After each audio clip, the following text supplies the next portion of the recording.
Welcome to Extracurricular. I'm Eddie Geller. So happy to be here. I am Stephanie Vanos. So happy to be here too.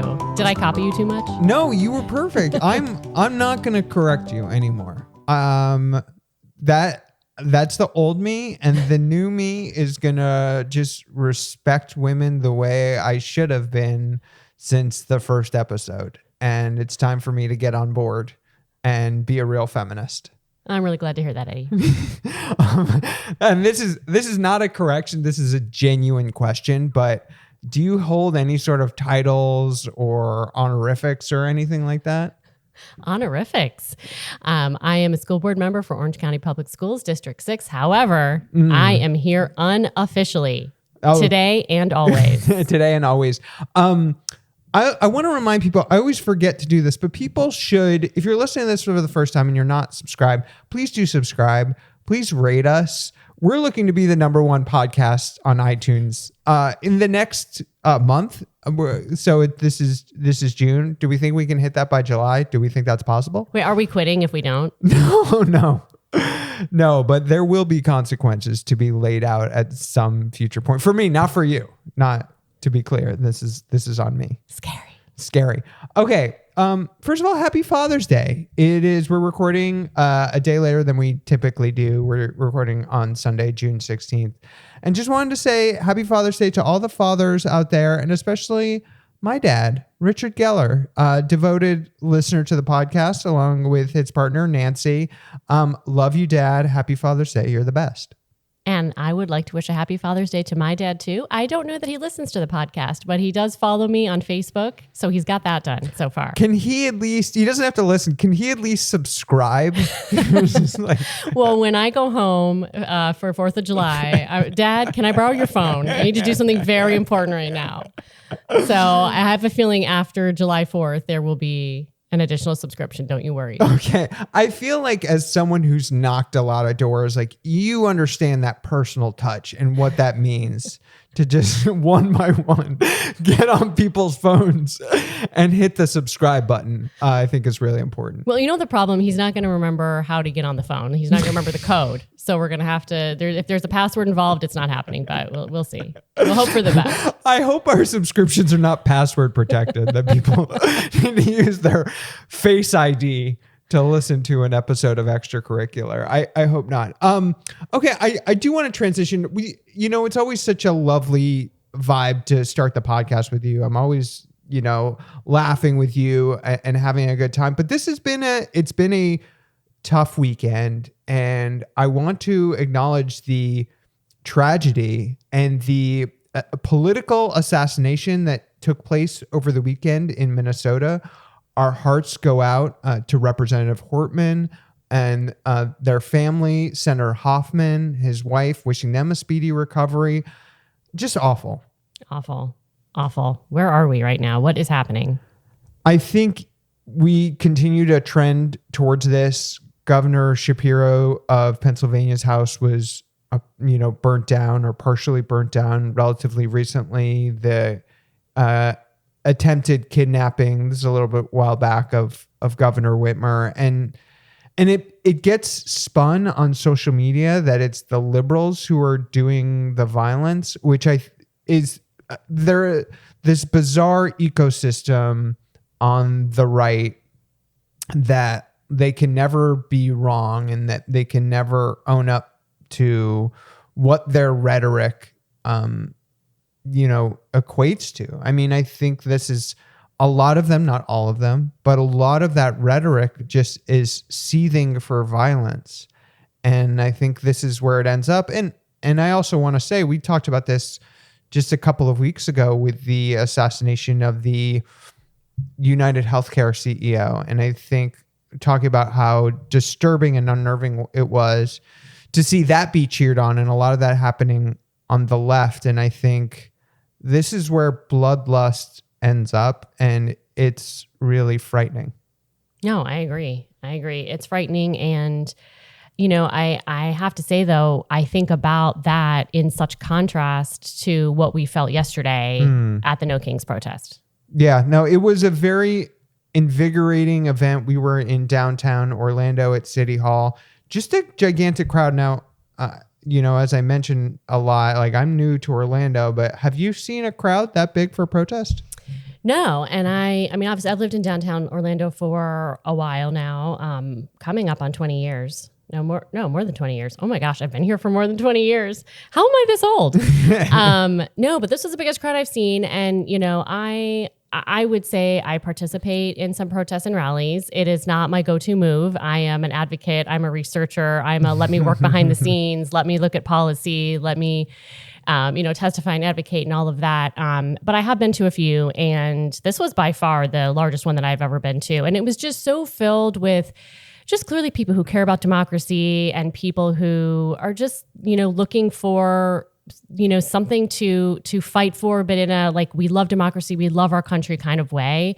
And even just seeing the volunteers out there giving out water, even seeing Orlando Police Department out there encouraging people to be hydrated and just making sure everybody kind of, was being safe. It was just a really, really great day. Some people, as we were walking home, honked at us, and you have a moment of are they honking in aggression or are they honking in agreement? And thankfully they were honks in agreement. And we had some folks who were coming out of a retirement home who were getting on a bus to go take some trips and thanked us for being out there because they couldn't be out there. So that was maybe one of the most wonderful moments of the protest. That really was one of my favorite moments. So sweet, so thoughtful. And they were so kind.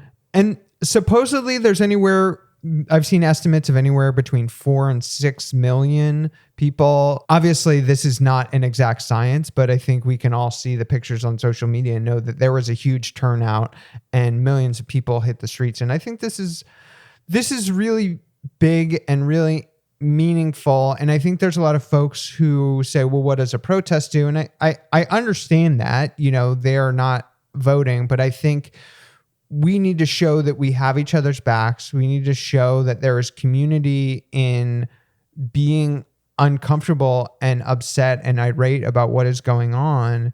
And I think if the worst happens, that people have this muscle of what it feels like to mobilize and to get out in the streets if we have to stop something or something like that. So I'm really encouraged by it. It's not a sufficient condition for change to happen, but I think it is really important that people are getting out on the streets and doing that.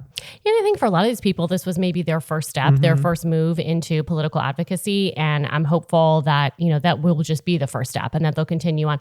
But one of my favorite things yesterday was seeing the parents bringing kids in strollers and babies in strollers. There was a little girl so cute near us dressed up as a princess, and her sign said something about, no king, just a princess or something like that. She was adorable. But just I think the number of young, parents out there and young kids, as well as just older people out there too. I mean, it was hot, it was crowded, it was a lot of walking. Parking is not super easy there. And I just love seeing the mix of people. Oh, it was really wonderful. And it was great to be out there with your girls. Someone handed your youngest daughter some bubbles, blowing bubbles. And then she handed it to me because she was sick of carrying it. And then I kept trying to do this bit where I was trying to drink the bubbles. I don't think she was that entertained by it, but I thought it was pretty funny. So just so folks know the kind of comedy that goes on when the mic is not rolling. It's always happening, always going. What was your favorite sign that you saw? So I'll say probably the one that touched me the most, and this was actually another group out there that I really, really appreciate. Anytime I see veterans out there, people who have fought for our country, I feel, because I think sometimes, people assume that the people who fought for our country maybe are not standing with us, or they're not on our side, and they are. And so one of my favorite signs was, I served for freedom, not fascism. Hold the line.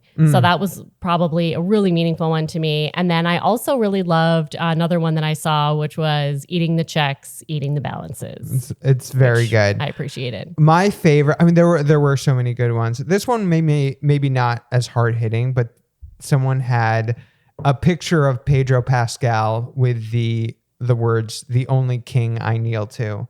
So as a big Pedro Pascal fan, I really enjoyed that. And you should follow Pedro Pascal on Instagram. Not you, Stephanie, but people who listen to this podcast, because he's shares a lot of, I think, great things on his stories. He's very much an ally of this moment. So shouts to our guy Pedro Pascal, a listener, maybe, I don't know.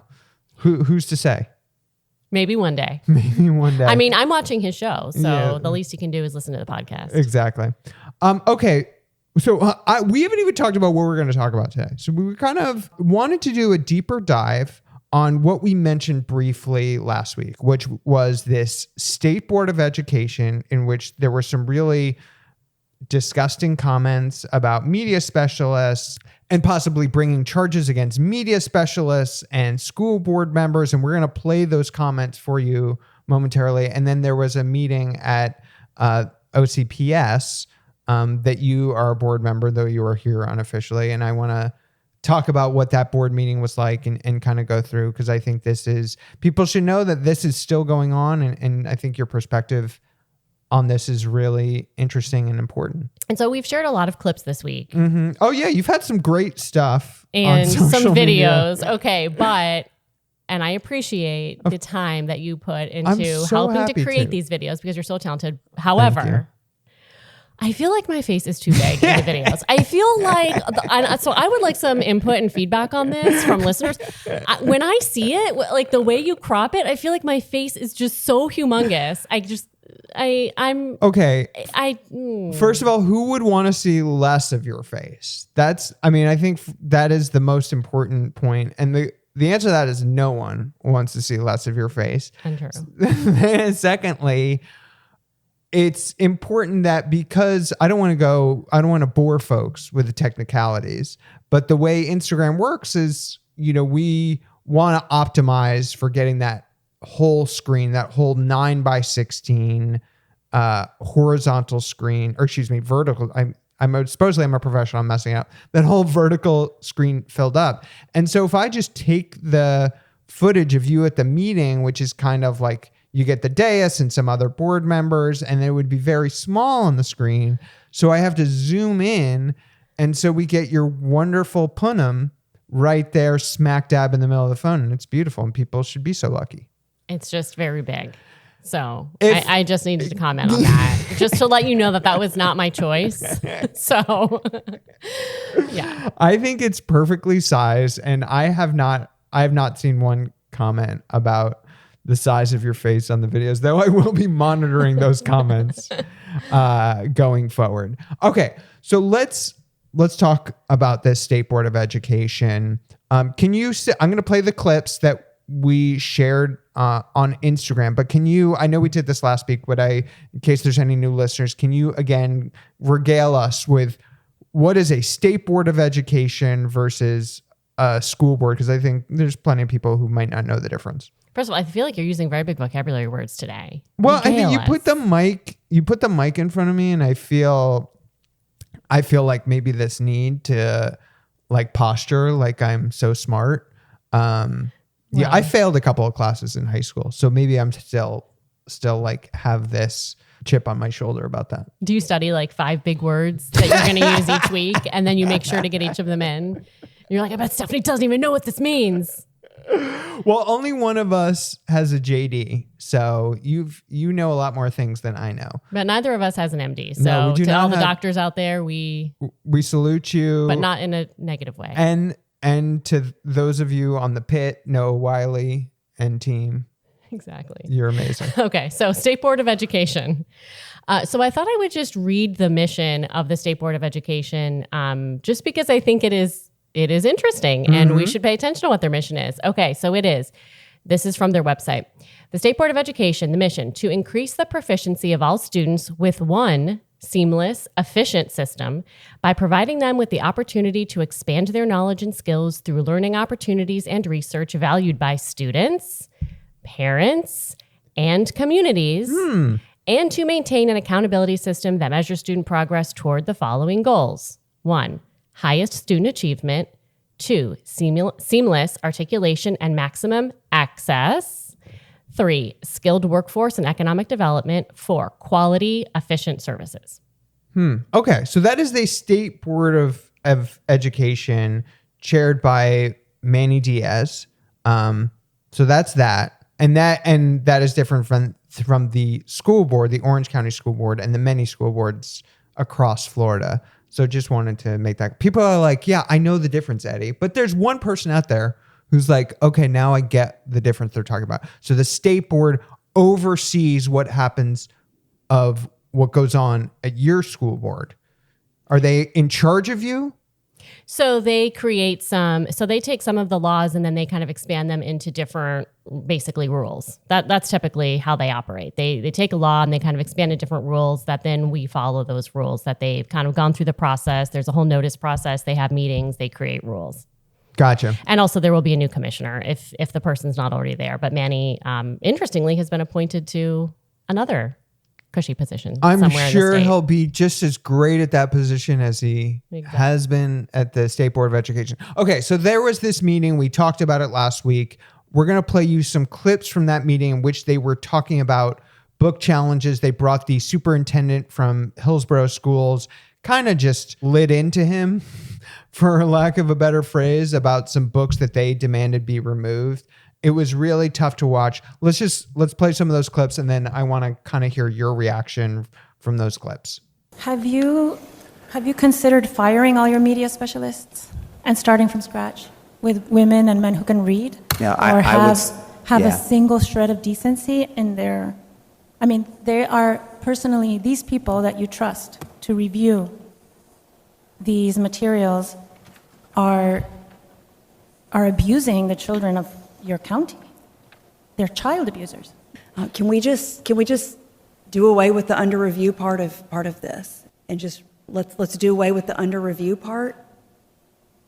I think we're good. Pull it out and take it out of every school, sit down with every media specialist and say, I want to make one thing clear. This stuff does not, you are on the front line, this stuff does not get in. If it does, and I find out that it's in our schools, you will be terminated immediately. That should be the process. Take those 57 books and remove them. Be done with it. Don't let them be under review where they, are relying on a media specialist or they're relying on an expensive review process and could end up back on the shelves, depending on how that review process works. But let's treat these books that we've identified the quick response that you took on the first 6 books. Let's do the same thing for this other subset that's been identified. Okay, so again, that first portion, they were speaking to Hillsborough Superintendent Van Ayers. Tell me your reaction when you saw that. Honestly, it was painful to watch, and I said this in the last episode. It was really painful to watch him up there and really just be bullied by these people. I mean, the first woman calling media specialists child abusers. It's insane. I mean, yeah. It's just like this rhetoric that has to go to 11 immediate, like child abuse. Like that's such a, like, it's this thing where like words become meaningless. Like, what is actual child abuse? It's horrible. It's horrific.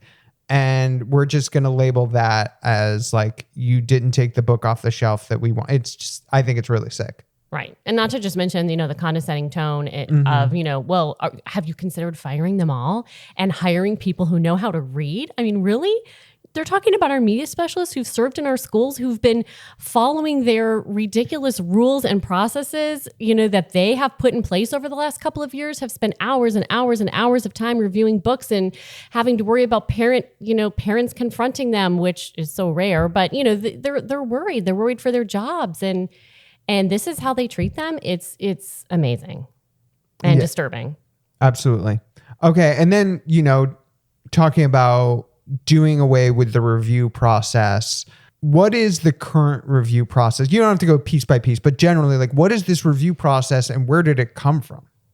Well, I mean, let's start from the beginning. And from the beginning, from before this whole book culture war thing started, I just want to make very, very clear that any parent could always opt their child out of any book from the library. Such a good point. Right. So this is where we start from. No one was forcing your child to read any books.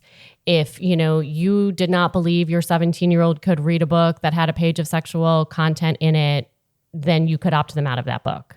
Right. Like, or whatever it is. Or if it had too many curse words for you, or if this or that. I mean, One whatever. curse word is too many curse words for me, but that's just me. Or whatever the thing is for you, right? Like if you don't think your child can handle that, then you could always opt them out. So that was always the process. Then it was, okay, well now there has to be, there has to be a way for parents to object to this. So there's kind of different ways this can happen. You often start with the principal, you go to the principal or media specialist, you share the concern. You can then escalate. There's a form that you can do a request for consideration with the district where you check boxes of what you think is wrong with the book, which isn't verified. And basically, if you say the book is pornographic, or if you just simply say the book is harmful to minors, the school is required to pull it without any kind of, review at all until it is reviewed by the district literacy committee, which is composed of people from the community, people who work in schools, media specialists, and that review, after that review, if the objector does not agree with the decision, then they can appeal to the school board, and then the school board then has to review the book, read the books, review the books, and make a final determination. And consistent with the law, it is the district school board that decides what happens with the books, and that's where sort of the process ends. And this was the legislature's process, right? Like this is what they set out and said, this is what we want it to be. Quite an onerous process. But I also, on one hand, I want to pull my hair out when they call everything pornography, because it's like these people either have never seen pornography or watch way too much pornography. I can't figure it out. But also, all these arguments are in bad faith, so it's like wasting your breath. Exactly, and I think that's the frustrating part. When I say it's wasting our time, I mean, if they want to pay, if you want to have our school board members' time reading books, like I'm perfectly happy to do so. I loved the books we read last time. I'm happy to read more. If that's what you want us to spend our time on, then that's what we'll spend our time on. But I think what really gets me is it's the bad faith. Mm-hmm. It's the bad faith of it all, right? Yeah. I mean, Last Night at the Telegraph Club, it was checked as a harmful to minor pornographic book. And you lose faith in the whole system when people check a book like that and claim it as pornography or harmful to minors. And that, I do believe, when you are having us spend 60, 70 hours of school board member time reading a book, is a waste of time because that objection was clearly done in bad faith. Yeah, absolutely. All right, let's go into the other. There's going to be a lot of clips this show, but these are important. So I don't want to say that's a negative thing. We're here to bring receipts, as the kids say. So let's play the other part that we put on your Instagram page, and I want to get your reaction to this because this was hard to listen to. You have activist board members that put superintendents in tough place, force them to do things, keep things in their libraries, but they will never show up here. They'll never answer to the State Board of Education. They sent their superintendent here, and they sit at home, and then when he gets back, again, he's going to get beat up by the board. So, Commissioner, what do we do in this situation to hold those people accountable? The Attorney General has the impetus and the opportunity to enforce that statute on individuals that violate it. And if that means that a school board member is complicit in violating that, then I think that the teeth of this come from the Attorney General's office, right? What I want to provide caution to those individuals that are either on a board and trying to put a pressure on a superintendent, or those individuals that are placing these items directly in the library, is that they could face penalty under law and prosecution by the Attorney General's office for violating the statute. So I want to highlight that because this is a new feature that has not been implemented before, and I think it needs to be clear to all of our school districts that this is in play, and that actions that are taken by board members, they have to be very careful in what they're doing here, because I think that's where you're asking for is where are the teeth in the law. I think the teeth in the law are there. Talk to me about what we're hearing. What did we just hear? What did they explain? Well, it sounds like they are targeting, honestly, they're targeting school board members, and they are saying that they are going to use the Attorney General to try to impose criminal charges on school board members who, I guess, I don't know, don't allow books on the shelves. Like it's very confusing. And they're citing a law that that requires if a book is harmful to minors. I guess that's the criminal part of it. If the book is harmful to minors, well, harmful to minors is defined in our Florida statutes. There's a 3-part test to determining whether a book is harmful to minors. And I'm going to read it. Harmful to minors means any reproduction, imitation, characterization, description, exhibition, presentation, or representation of whatever kind or form depicting nudity, sexual conduct, or sexual excitement when it, here are those 3 prongs. 1, predominantly appeals to a prurient, shameful, or morbid interest. 2, is patently offensive to prevailing standards in the adult community as a whole with respect to what is suitable material or conduct for minors. And 3, here's the important one, taken as a whole, is without serious literary, artistic, political, or scientific value for minors. So we have a definition. Our law still requires that we look at literature as a whole, that just because there's a page or 2 of sexual conduct in a book, that doesn't make it pornography. We consider the book as a whole. And if we do that and it's not harmful to minors, there's no basis upon which there can be a criminal charge. So in layman's terms, they're full of shit. I mean, I'm going to cite the statute because that's where I feel comfort, but sure. Okay. So that's the backdrop. That's what we were talking about last week when we had said that these comments were really shameful. And you can go to Vote Vanos. You can see those comments. You can see the names of the folks who were saying those. So you can see those play out. And there's also a link to the full meeting if that is interesting to you. So that brings us to your last school board meeting this past week. So those comments have been made the week before, and then you get to the meeting, and essentially what is happening at this meeting? Like what is brought up at the end of the meeting? So sort of how this all started originally with the Board of Education is there was apparently, I need to back up a little bit. I mentioned this harmful to minors definition. Well, during this past legislative session, the legislature actually tried to change that definition and they tried to get rid of that taken as a whole. So we wouldn't be able to consider the literature as a whole. So the House passed a statute that would kind of take that 3rd prong out. And but the Senate did not pass a version of that bill. So that legislation did not happen this session. But during the debate on that bill, there was apparently someone from Hillsborough County, a resident, that came and testified during those committee hearings. And this person referenced this list of books that were on the shelves in Hillsborough County. So it was referred to as the list of 57 books. I think actually there were 55 books, but that's sort of where that list came from, that that the State Board of Education was sort of badgering the superintendent about. Yeah. So at our meeting this week, our superintendent sort of referenced that those 55 books, we have about 16 on our shelves. 2 of them were the 2 that the board heard a couple of weeks ago that we've mentioned before. And then 2 other books were going to be reviewed by the board in July. But essentially our superintendent had asked for authority to temporarily pull those books while we kind of took a look at our review process, reviewed the books. So that's kind of where we started at the meeting.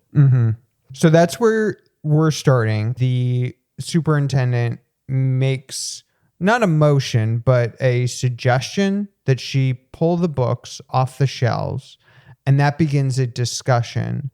And then what happened? And then I think, the majority of our school board members, I think, are frustrated by what's been happening. I think it's this combination of they don't like what the State Board of Education is doing, and they sort of see it for what it is. But, they also, I think, are just kind of over this distraction of books, and they just want to get back to sort of day-to-day policies that, in reality, we really should be focused on. And so there was some discussion about that, and I think some really good discussion. And I do respect, all of my board members, and I also understand that we are put in a position where even if you think what is happening is wrong, and I'm not going to put words in anyone's mouth. I don't know whether you can listen to their comments for yourself to determine where they stand, but it makes it really, really hard to fight back. And it makes it really, really hard to be there in public and to say that you are struggling with this or that you don't agree with it or, put forth reasons why we shouldn't pull these books. It is hard to be in that position. And it's hard also to think about your superintendent and to think about what they did to the superintendent in Hillsborough. And, we don't want anyone from our district up on that, up in that situation. So it was a tough conversation. Why don't I play the clips? This will be our last set of clips, but I think this is really important. Kind of hear what you said. That was about 2 minutes. We just sort of put them together, kind of what you had to say. And I think it kind of helps elucidate where you were at. So I'm going to play those now. I guess I'll just start by saying that watching that Board of Education meeting was disgusting. It was disturbing. The way that these board members called out our media specialists, saying they couldn't read, saying they didn't have a shred of decency. The way that the members said things like, why do we need a process? Because if we use the process, the books might end up back on the shelves. That's the point of a process as you go through it. So basically what they're saying is they don't like the outcome, and so they just want to dictate and tell us what to do. I don't think they have authority to do that. I think that we have followed the law from top to bottom. We have followed HB 1467. We have followed HB 1069. We have followed Florida Statute 1006.28. I don't think I think we are in compliance with the law, and I have real concerns about responding to the threats from this Board of Education, just because they said so. I mean, the cycle is going to continue because we are never going to be obedient enough. We are never going to be good enough. We are never going to be compliant enough. And the goalpost is just going to keep changing. We have this overreach of the law, which I think we all agree has happened. Most of us agree has happened. And then we have people come up and say, that they fear retaliation, they fear the funding will be pulled, they fear the students will be hurt, that we won't get the grants that we need. And it scares people into compliance. Many of my constituents, because I knocked doors for 13 months, when I campaigned for this position, care deeply about books, and they care deeply about access to books, and they care deeply about censorship, and they care deeply about local control. Okay, the first thing I want to say, because I just played those clips, obviously, but I watched the video to play them for this. And I just want to say your face looks so perfectly cropped on the screen. I can't imagine your face being any smaller. It would be a disservice to that beautiful face. In all seriousness, listening, I think the clips, I think what you said on the dais was so powerful and so razor sharp. And I think they really speak for themselves. And I don't want to make you repeat yourself, but do you have any other reflections having said what you said, thinking about it, a few days later? It's interesting to think about because I think, on the one hand I say, I'm not intimidated and I understand the law, but on the other hand, I know just how vengeful, people are.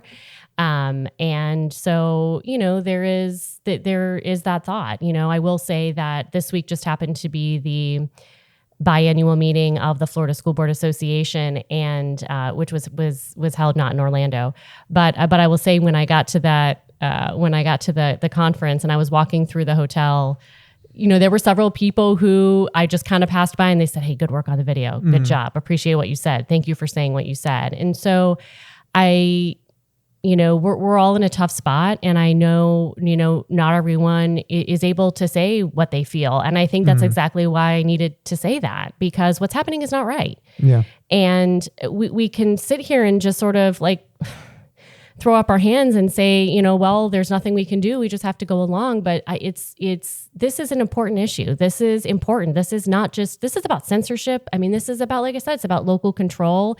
And really it's about governance through fear.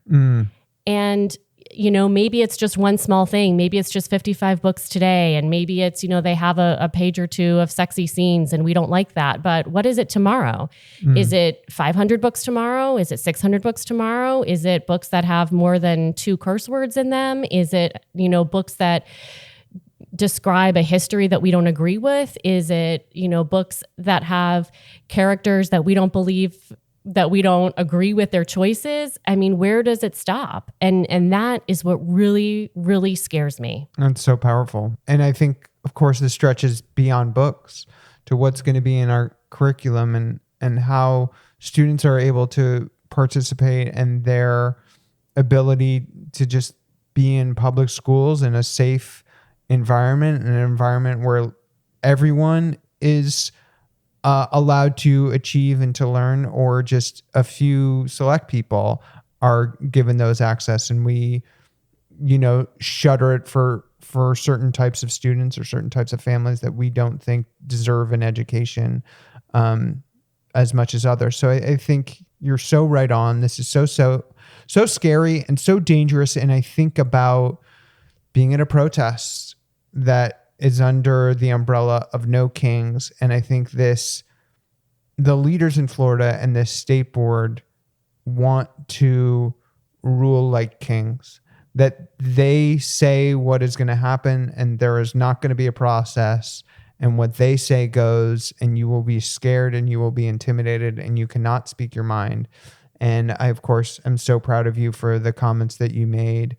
And I know that if it had come to a vote, you would have said no. And I don't really want to think about what that means, but I'm grateful for you. I know other people are grateful for you. And I know you take that to heart, what that means to be able to stand up for people and stand up for books and stand up for students and teachers and media specialists. And that's why you ran. And you would prefer, I know you said you'd be happy to do whatever, I'm paraphrasing, but happy to do whatever the school board or state board thinks best if they thought it was useful. But you don't want to be reviewing books all the time. You have other priorities. There are so many things that I know you want to do as a school board member, and I know that school board members across the state want to be doing in helping schools and students and teachers.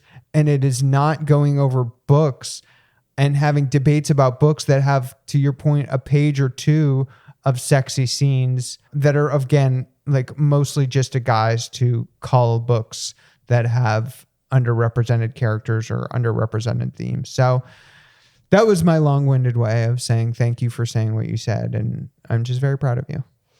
Well, thank you. And just, I think one more point is, and kind of tying back to the No Kings, protest rally yesterday, is if we're just going to have a state board of education, 7 unelected people in Tallahassee sort of overwriting our policies, what's the point of having a school board? Mm-hmm. And this can go for any other department in the state, in the state government or in the federal government. Like, if you're going to have these people at the top just making their own rules, not following the process, and telling people and kind of scaring them into compliance, whether it's nonprofits or higher education or K-12 or law firms, if you're just going to, what's the point of having elected leaders? Like, there's no point to it. Right. So right. It's about books, but it's about more than books. Oh, so much more than books. You know what? If they're going to just make all the rules and run the show, they can do the recognitions as well. Let them do that. We love to recognize our students and our schools and our teachers. Okay, so let's kind of wrap this up. What's kind of next here? That's a great question. We'll see what happens at the next State Board of Education meeting. I hear they're meeting in Orlando in July. So maybe people would like to come attend that meeting. Okay, well, I think they should follow your page, Vote Vanos, for more information on that. Hopefully, we do not have to talk about book bans again in the near future, but we shall see. Because I said this to you before we start recording, I think one of the things that is so frustrating, and I don't even know if we exactly made this clear, like the books were pulled, and it happened in school districts around the state after Orange County made the decision. And again, this is not a critique of that decision per se, but this is sort of the fallout from it. But that, I think one of the things that is so frustrating to me is for us to, as I am saying at the end of this podcast, hopefully we do not have to waste any more time, because everyone is so frustrated how much time this has taken up, that the end of that discussion of this has taken so much time is, let's just pull the books. There's just too much debate. Let's just pull them. And so when we're saying, oh, this has taken up so much time, we shouldn't be wasting so much time, at least in this situation here in Florida, that line of argument just ends up to the book banners getting what they want. We don't say, oh, we've wasted so much time on this, let's just keep the books on the shelf, which to me, like, I'm obviously very biased in this situation, but if I was unbiased, I'd be like, well, that seems like an equally valid way to go as to pull the books. But our default way of going seems to be, well, let's just censor because we're not sure. And that is just, it's really frustrating to me. As much as I am sick of talking about this, as you're sick of talking about this and all these board members, yada, yada. If it keeps ending up that books just keep getting pulled, then we're going to have to keep talking about this. Yep, agree. And that's a great point. If we're so sick of it, and let's just leave them on the shelves. And if parents don't want their child to read the book, as they've always been able to do, they can simply opt their child out of reading the book. Okay, I think that is a great place to end. I love to ask any final words for our listeners. I hope this week is better than last week. I feel like there's this constant joke of like, this week has felt like a year or something to that effect. I feel like that this weekend has felt like a number of years. It has just been a lot. And I think all of our collective psyches could use a little bit of a break. But we do thank you so much for listening. I am Geller Ed on Instagram. You are? I am Vote Vanos. Vote Vanos. Follow us, rate 5 stars, subscribe to the podcast. Steph, you're going to go to your dad's phone, subscribe him. If you want Stephanie to come to your home and go to your phone and subscribe you, let us know. We'll arrange it. We'll figure that out. But as always, it's been a pleasure. Thank you so much for listening. Bye. Bye-bye.